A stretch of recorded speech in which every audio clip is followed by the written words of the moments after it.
It feels like I've been waiting all year for RTX 5060 specs to leak, and now some early details about the next-gen GPU are finally here.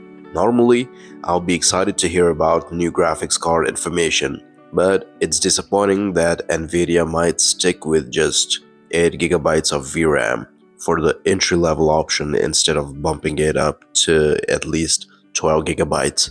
According to WCCF Tech, the NVIDIA GeForce RTX 5060 and its RTX 5060 Ti sibling will enter the graphics card market with a GB206 GPU. Unfortunately, no additional details about the chip's configurations have been released yet. If you want 16 GB of GDDR7 VRAM, you'll likely need to opt for the higher-end model.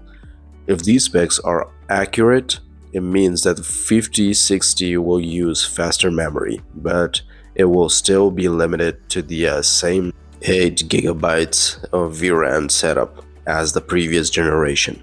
I always suggest that you don't fully trust early leaks and rumors, and I'm hoping that these specific RTX 5060 specs might change. With new games like Indiana Jones and the Grid Circle using more memory than before, I don't think the idea that 8 GB is enough for 1080p will be valid by 2025. Also, even the Intel Arc B570, which is priced at $220, is expected to come with a 10 GB of VRAM. Because of that, I'll be surprised if NVIDIA doesn't try to compete by improving their own specs. The idea of the RTX 5060 having just 8 GB of VRAM is disappointing, but I still believe that the graphics card will offer a lot of entry-level users.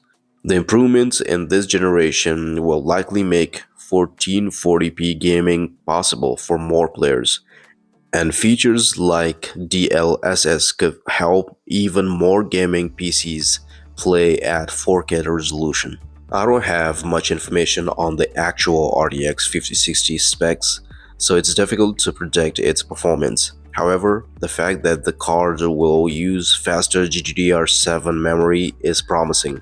GDDR7 is up to 60% faster than the GDDR6 memory used in the RTX 4060. According to memory manufacturer Micron, this should lead to a 30% increase in frame rates.